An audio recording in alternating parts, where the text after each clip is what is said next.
구약성경 하박국서 2장 12절에서 20절입니다. 하박국이 하나님을 향해서 던지고 있는 질문들은 오늘을 살고 있는 모든 사람이 품고 있는 질문이기도 합니다. 하나님은 선하시며 전능하시며 지금도 살아계시며 이 세상을 통치하고 계신다면 어찌하여 이 세상에 악이 존재하는가? 어찌하여 의인이 살아가기 어려울 정도로 악이 득세하는가? 하박국은 하나님의 택한 백성인 유다가 죄를 짓고 하나님의 법을 멀리하는 것을 보면서 하나님의 징계를 받아야 한다고 생각을 했습니다.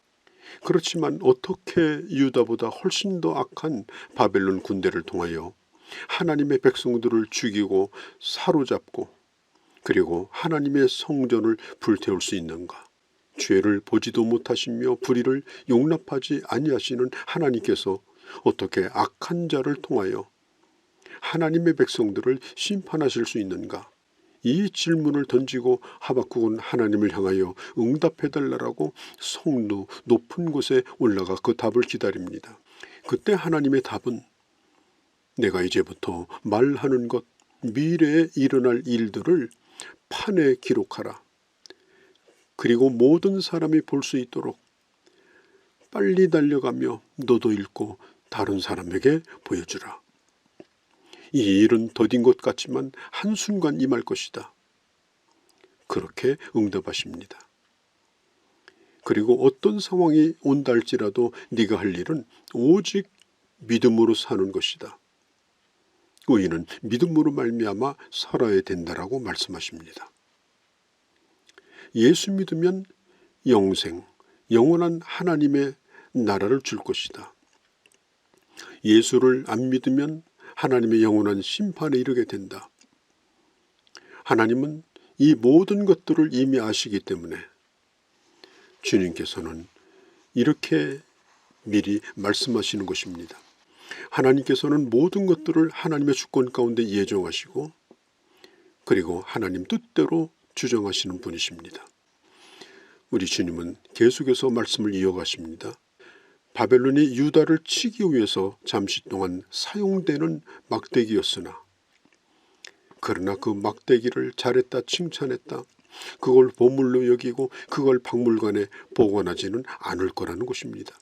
하나님이 원하시는 것보다 훨씬 더 잔악하게 유다를 짓밟았고 바벨론에 포로 잡혀간 유대 백성들을 우상을 강요하며 하나님의 백성됨을 허물려고 했던 그들의 죄를 용서하지 않겠다라고 말씀합니다.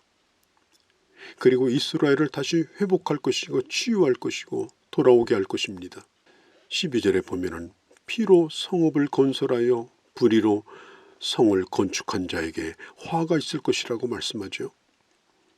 바벨론은 많은 나라들을 침략하여 보물을 빼앗아가고 사람들을 포로로 잡아갑니다. 그리고 거대한 바벨론의 신도시를 건설합니다. 그렇게 해서 세운 그 모든 것들이 얼마나 화려한지 누가 보아도 눈을 의심할 정도로 그렇게 대단했습니다. 그러나 성경은 말합니다. 불의로 성을 건축한 자에게 화가 있을 것이다.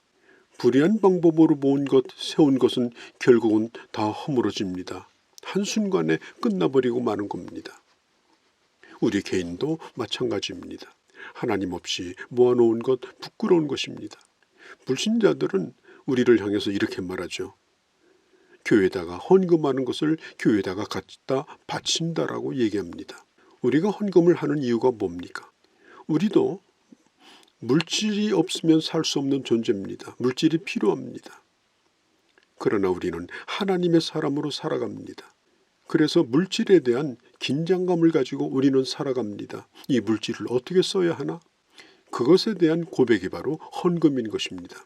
돈이 많고 적음이 문제가 아니라 그 물질이 올바르게 사용되지 않으면 이 땅에 쌓는 어리석은 일이 되고 마는 것입니다. 바벨론이 불의한 방법으로 거대한 성을 세우고 자기 스스로를 지켜보려고 했지만 그들은 스스로 만든 성 안에 갇혀서 스스로 멸망을 자처하고 말았던 것입니다. 하나님의 사람이 어려운 일을 당하면 불신자들이 이렇게 말하죠. 너의 믿는 하나님이 어디 있느냐. 유다의 상황이 그러합니다. 우리가 기억할 것은 하나님은 하나님의 영광을 이방의 백성들에게 빼앗기지 않는다는 사실입니다. 하나님의 계획이 이루어지는 그날 물이 바다를 덮음같이 하나님의 영광을 인정하는 것이 이 세상에 가득할 것이라고 고백합니다. 악한 자들에 의해서 하나님의 영광이 결코 가려지지 않을 것입니다. 때로는 혼란하고 복잡하고 이해가 되지 않는 일이 일어난다 할지라도 의인은 오직 믿음으로 살며 그 길을 걸어갈 때 모순과 부조리로 가득 찬 이 세상도 결국은 하나님의 주권 가운데서 다스려지는 그런 놀라운 하나님의 역사를 보게 될 거라는 것입니다. 하나님을 인정하지 않은 이 시대, 우리는 이것을 이상하게 생각하고 때로는 의문을 제기하고 하나님 앞에 묻기도 합니다.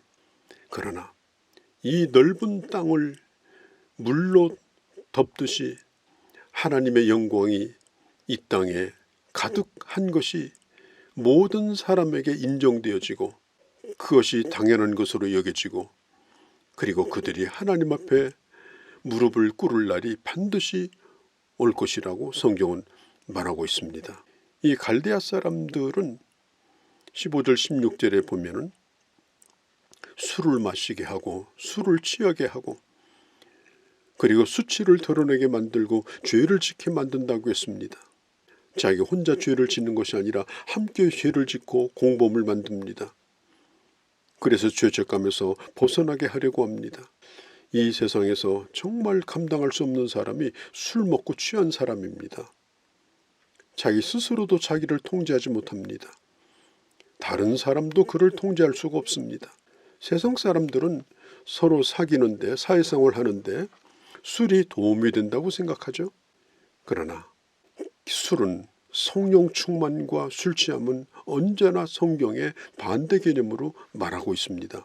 제가 군대 생활을 할 적에 부대 전입해서 갔는데 고참이 두 가지를 제게 얘기했습니다. 이렇게 따라서 하라고 했습니다. 고참은 하나님이다. 따라할 수 없는 일이죠. 두 번째는 술을 권했습니다. 술을 마실 수가 없었습니다. 그래서 아주 큰 곤욕을 치른 적이 있었습니다. 그 이후로 술 취한 아주 고약한 고참 때문에 많은 일들을 또 겪었습니다. 왜 사람들은 술을 권합니까? 서로 술 취하고 같은 사람이 돼서 주거니 받거니 그렇게 해야 되는데 술을 먹지 아니하고 말똥말똥 눈을 뜨고 쳐다보고 있으면 그렇게 싫은 것입니다. 그래서 곤욕을 치르게 하는 거죠. 오늘 성경은 말합니다. 술 취하지 말라. 이는 방탕한 것이니 오직 성령의 충만을 받으라.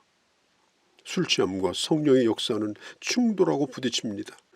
우리는 취하여 사는 자가 아니라 성령 충만을 받아 하나님을 영화롭게 하며 하나님의 능력으로 하나님의 사람으로 살아가는 그런 주의 자녀들이 되어야 할 것입니다.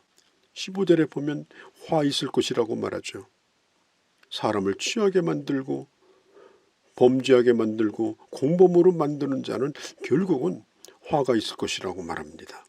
19절 20절에 보면은 우상에 대한 말씀이 나옵니다. 나무에게 깨어 일어나라. 말하지 못하는 돌에게 일어나라.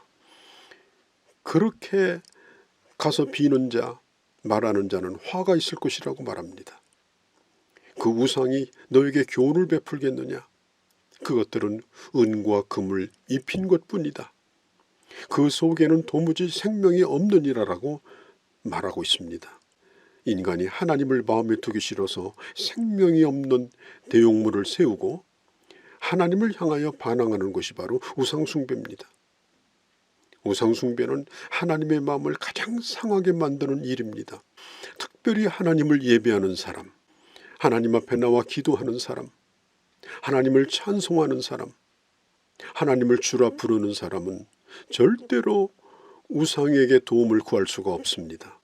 하나님의 뜻이 아니라 자기가 원하는 것, 자기 욕망, 차마 하나님 앞에 구할 수 없는 것들을 채우고 싶은 그런 육신의 욕심, 이런 것 때문에 사람들은 우상을 찾는 겁니다. 힘들고 어려울 때는 하나님을 찾습니다. 열심히 신앙생활합니다. 그러다가 먹고 살만합니다. 삶이 평안해집니다.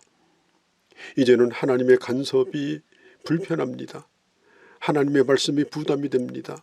그래서 아무렇게나 살고 필요하면 가서 빌 수 있는 우상, 그런 우상을 찾는 겁니다. 그래서 우상을 구하는 거죠. 시편 115편 4절 8절에 보면 우상은 입이 있어도 말을 하지 못하고 귀가 있어도 듣지 못하고 우상을 만든 자와 우상은 함께 멸망할 것이라고 말씀하고 있습니다. 우리가 회복되고 새롭게 되려고 하면은 우리 안에 있는 우상을 제거해야 됩니다. 그리고 전능하신 하나님, 인격적으로 나를 대하시는 하나님, 그리고 하나님 앞에서 온전한 삶을 통한 응답으로 살아가는 주의 자녀들이 되어야 할 것입니다. 20절 말씀을 봅니다. 오직 여호와는 그 성전에 계시니 온 땅은 그 앞에서 잠잠할지니라. 이 말씀을 마음 깊이 새기시기 바랍니다. 하나님은 성전에서 그 백성들의 기도를 들으시고 예배를 받으십니다. 찬송을 받으십니다. 우리는 하나님 앞에서 잠잠해야 합니다. 우리는 주님을 예배할 때뿐 아니라 하나님의 임재 가운데 들어가야 됩니다. 우리가 잠잠해야 될 이유는 하나님의 영광스러운 임재 가운데 내가 흠뻑 빠지는 시간이 바로 하나님의 성전에 있는 시간입니다. 우리는 그렇게 예배를 합니다. 우리는 예배에 대하여 제약을 받고 그리고 우리의 신앙이 무기력해지는 그런 느낌을 받는 고통스러운 시간을 보냈습니다. 이제 우리가 하나님을 예배할 때가 되었습니다. 여호와는 그 성전에 계시니 온 땅은 그 앞에서 잠잠할지니라. 이제는 모든 소리를 잠재우고 오직 하나님 앞에만 영광을 돌리고 하나님의 임재 가운데 함께하는 그런 주의 자녀들, 그런 교회가 되기를 바랍니다. 하나님의 선하심과 하나님의 능력에 대해서 우리는 의심하지 말아야 됩니다. 왜냐고 묻지 말아야 됩니다. 잠잠하십시오. 참으로 하나님을 믿는다면, 참으로 주님을 신뢰한다면 무슨 말이 더 필요하겠습니까? 하나님의 주권 앞에서 잠잠하여 모든 것을 그분 앞에 맡기고 그분을 바라보고 그리고 주님을 경배하고 기도하고 어리석은 말을 멈추고 그리고 주님 앞에 무릎을 꿇는 그런 우리가 되어야 합니다. 한없이 평안한 마음으로 하나님의 역사를 기다리며 그리고 주님을 바라보며 주님의 임재 가운데 거하는 그런 귀한 하나님의 자녀들이 되어주시기를 바랍니다.